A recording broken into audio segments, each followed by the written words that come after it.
good morning, everyone. My name is Camilo Matahira, and I'm about to present Is Extraction Bad? The Long-Run Effects of Encomienda on Development in Colombia, co-author with Jean-Paul Faguet and Fabio Sanchez. I am really excited to be here and really grateful to Stanford University to fund my trip. Good. So these are, let me see. This is our agenda, very briefly. We have an introduction, then we're going to speak again briefly about Encomienda, its beginning, the tribute, and its relationship with the rest of the local state, a little bit of our data, the methodology, the results, and some concluding remarks. So let's start. You know, Engerman and Sokolov and Acemoglu, Johnson and Robinson sparked a revolution. What did they say? Simply they say history matters. That's why we're here, because history matters, you know? And why do they matter? What did they say? That development is not something that happened 10 years ago, 20 years ago. It's something that could be traced back hundreds of years ago, from 500 to even 1,000 of years ago. And that's what they say, that history matters. And the other lesson that we can get from them, from multiple lessons that we can learn from them, is that extraction is bad in the long run, you know? Slavery is bad, forced labor is bad, and that's what they claim. The thing is that, taking this, we had this in mind, we wanted to check the impact of Encomienda, who was an extractive institution. We wanted to check the impact on Colombia. But surprisingly, we found this. We found that the positive impact of Encomienda in a broad set of current outcomes. For instance, municipalities that had Encomienda 500 years ago today have higher GDP per capita, and lower poverty. We found no impact on inequality, as the literature will have suggested, and we found that municipalities with Encomienda have higher current tax revenue and fiscal efficiency. And this is something that complicates our understanding of Encomienda, because Encomienda is supposed to be bad, you know? What we think is happening is this, and this is all our paper, is that here we have Encomienda, the forced labor institution, by which Spaniards exploited the Indians. But as a side effect of Encomienda, the Spaniards created the local state and local state capacity.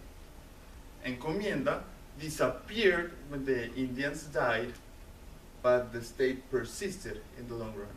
And this state is what is driving the results. So what is our paper about? First, we're going to check the impact of Encomienda on long-term outcomes. Then we're going to see the impact of Encomienda on the possible channels, specifically at the state. And then we'll make a horse race to see what's really driving the results.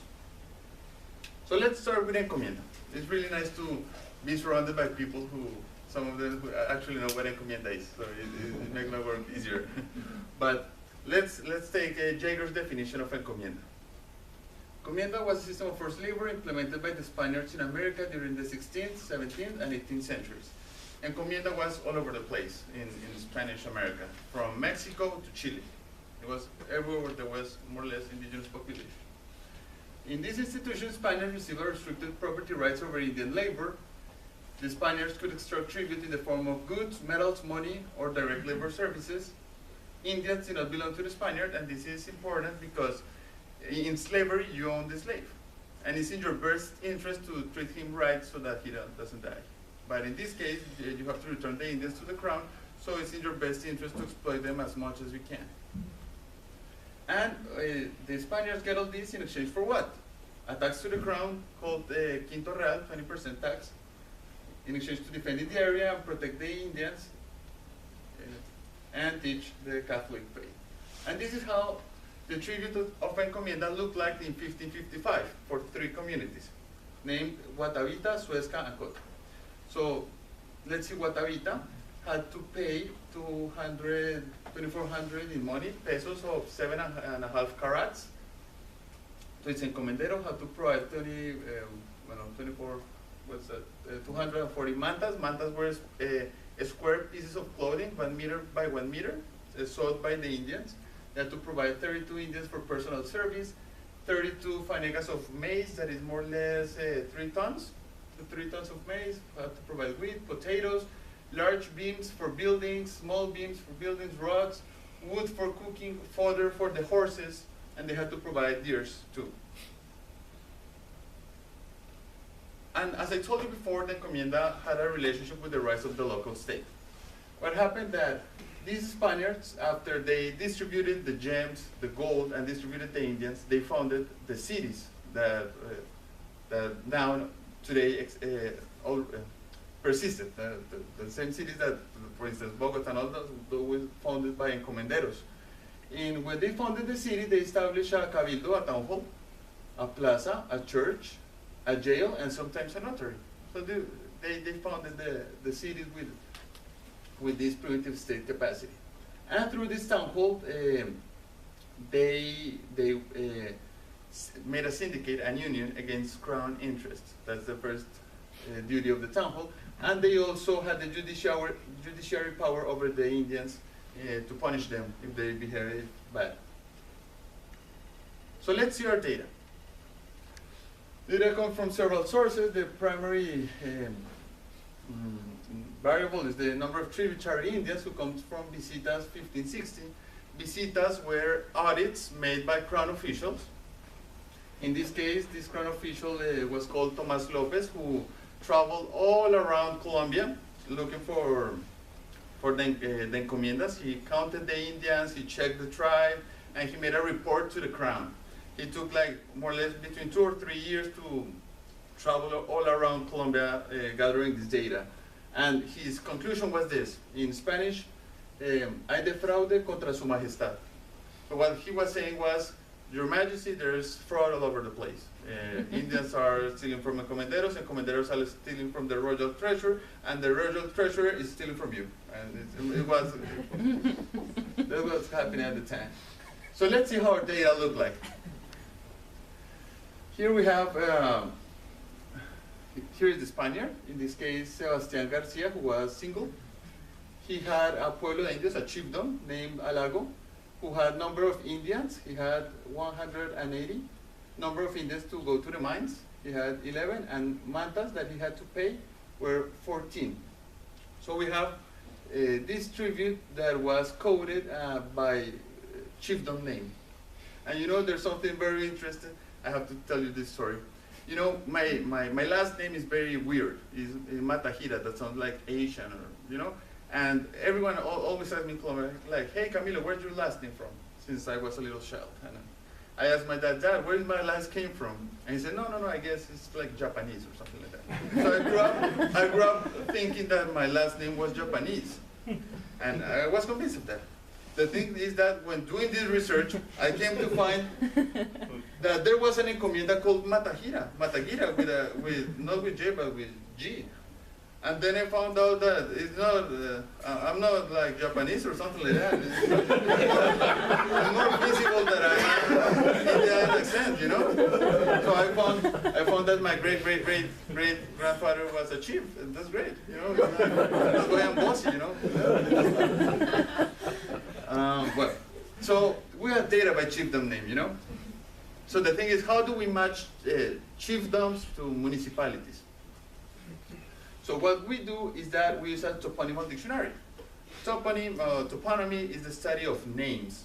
So what you will find in a toponymal dictionary is this, information of all territorial entities, like the names of departments, municipalities, and even smaller divisions.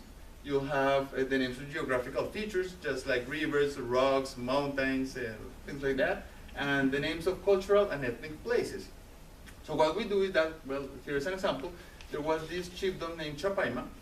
We looked at it in these big toponymical dictionaries that are like this huge, very, very big. And we found Chapaima. And it said, site at Guadalajara Municipality, Cundinamarca Department, southwest of Urban Center, accessed by horse trail. So we match Chapaima Indians to Guadalajara Municipality. And you get a tributary Indian, well, a research assistant, and he does this 1,000 times, and you get our database. Carlos de Encomendero, right? He made it. We also have state presence index from Mr. Garcia Jimenez, working in 2005 with Jim Robinson.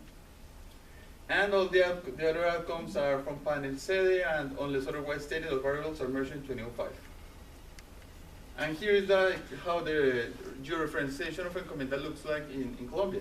With gray, with no encomienda, green, very small encomienda, white, medium encomienda, and pink, a lot of encomienda. And this is our fact sheet. So according to this visita, we have number of encomiendas, 1,029, total tributary Indians, 200,000. It is important to mention that tributary Indians are male Indians, 17 to 55 years of age. So historians claim that if you want like the total number of Indians, you have to multiply the number between 3 and 4. So we're talking about 600,000 or 800,000 Indians at the time. There's another interesting fact, you know. Women and children of the Indians are called chusma by the Spaniards. So when Kiko from the Chavo said like chusma, chusma, he was actually, well, making a very racist comment, you know. But max number of tributary Indians 14, medium number of tributary Indians 100, and out of 1,100 municipalities, 37 had encomienda. We had our data, but I'm not going to stop at this. Just to mention that.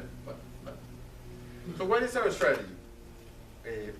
What we're going to use are the neighbor pair fixed effects proposed by Acemoglu, Mr. Garcia Jimeno, and Robinson in 2012. I had a mistake. And what we're going to do is that compare pairs of adjacent municipalities and control problem observables common to the pair. And let's see an example with Chiquinquirá. So here is Chiquinquirá. It was a municipality that had encomienda, but its neighbors didn't have encomienda. So what we're going to do is compare Chiquinquirá against Briseño, Chiquinquirá against Pauna, Chiquinquirá against Caldas, and we're going to construct or build a database that is composed of every possible pair of encomienda and no encomienda municipality neighbors. And this is, we're going to make a regression with this using a pair fixed effect. And this is like, the equation look like as derived by Mr. Acemoglu. And we are going to, well, we have a long-term outcome as a function of a measure of encomienda.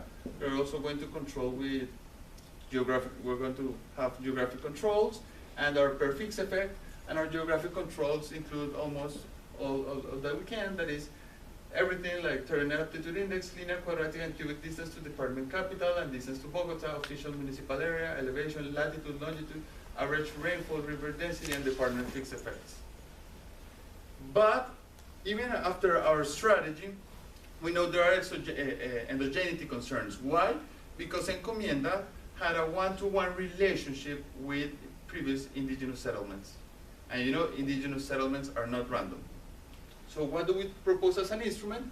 We propose the distance to the most important religious center of the Muisca culture, that was Sogamoso. And to have a grasp of the importance of Sogamoso, I'm going to give you 5 historical facts. The first come from Jimenez de Quesada. Jimenez de Quesada was a conqueror. He was an encomendero. He was the founder of Bogota, and almost like a founding father, well, to us. And what he claimed was the following. He was an European, and he's saying about Sogamoso the following. He says, the town of Sogamoso is the central place of their religion, and such town is Rome to them, and the chief is their maximum pontiff. So here is an European comparing Sogamoso to Rome, and its chief to the Pope. So it's a very important city indeed. The second historical fact is that it was the maximum religious center of the Muiscas. It had the Temple of the Sun, like this one. This is rebuilt, but the Temple of the Sun was the most important temple of the culture, and several rituals were celebrated there. So it was a place where the Indians gathered to worship the sun god. Historical fact number 3, Sogamoso, being a prominent chiefdom, had several smaller chiefdoms under its command. So they have other smaller chiefdoms subjugated. And historical fact number 4, at a larger scale, it also proxies for degree of contact between Muisca and non-Muisca peoples. So in a large scope, what you will find is that, I got the yellow card. It is the Sogamoso influenced both Muisca and non-Muisca municipalities. And finally, Sogamoso became unimportant when the Indians died. By 1850, it only represents 0.2% of the total population in Colombia. So we could check the exclusion restriction. And well, we go to the results. So first, the first thing we're going to do is we're going to test how good our match is, because despite this, we're taking the neighbors, it is still a matching, it's a matching procedure, you know, but based on adjacency and not on a propensity score. So we have to see how good the match is. And to do this, we're going to take our geographical controls and we'll run them against the encomienda dummy with prefix effects. And ideally, we wouldn't find any significance. Every line here is a different regression. And the thing is that out of 15 outcomes, 10 were significant. And the other 5 were significant, but its coefficient is very, very, very little. It is negligible, from 1/8 of a standard deviation to 1/10 and less. So it's, although there are like a couple stars here, is very, very, very little. So we are confident that our matching is good. And this is our results.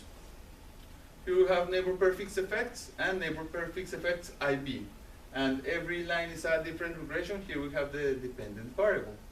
The first thing I want to mention is that we had a really, really nice first stage FS statistic that give us confidence of our results. And now let's start watching what this says. What we found is that encomienda, municipalities that had encomienda had lower unsatisfied basic needs index. So encomienda related to less poverty today. And these encomienda municipalities had higher secondary enrollment rates. And we also look for inequality, and we found no impact on inequality. And we also look for impact on long-term state capacity, and we did have impact on long-term capacity as measured by tax collection per capita in 2005. The thing is that we measure more outcomes, but this is a very reduced form because we had a lot of outcomes. But what we find that encomienda related to higher tax collection, less bureaucracy, and tax collection, less bureaucracy, and the other measure of state capacity, well, less public employees and higher tax collection and higher fiscal efficiency measured. And we also check to see if is encomienda related to middle term outcomes. And what we find is that encomienda related to higher state presence index in 1974, encomienda is not related to inequality in 1878, inequality is not related to literacy rate in 1912, inequality encomienda related to population in 1851. Well, this is a population measure, it's correlated with the other population measure. You know, it's not surprising, but it could be a channel. And lastly, we see that encomienda is not related to road network in 1949, that is a measure of public goods provided by the central government. So that's what we found, which is very interesting because other literature has highlighted the negative effects of extractive institutions. And well, we see all those channels to see maybe what is driving the result. We see that the literature highlights that an institution like this could persist in the long run by several mechanisms, including state capacity and the persistence of fortune of population, like Maloney and Valencia here present, and Maisel have argued. But before addressing this thing, I want to tell you, well, some robustness checks, because if you're Colombian, you may say like, hey, I know Muiscas, but Muiscas were located in the Altiplanicie Cundiboyacense. They're not located everywhere, you know. In the north, there was no Muiscas. In the south, there was no Muiscas. So I don't believe your instrument. So what we're going to do is we're going to restrict our sample first to municipalities first that had a distance to Sogamoso less than 500 kilometers, less than 400, less than 300, and less than 200. And what we see is that our results remain the same. And as we approximate to Sogamoso, the F statistic goes to the heavens. The next robustness checks, and this is thanks to Mr. Leopoldo. Mr. Leopoldo gave us this advice. He said, hey, you may have a problem, you know,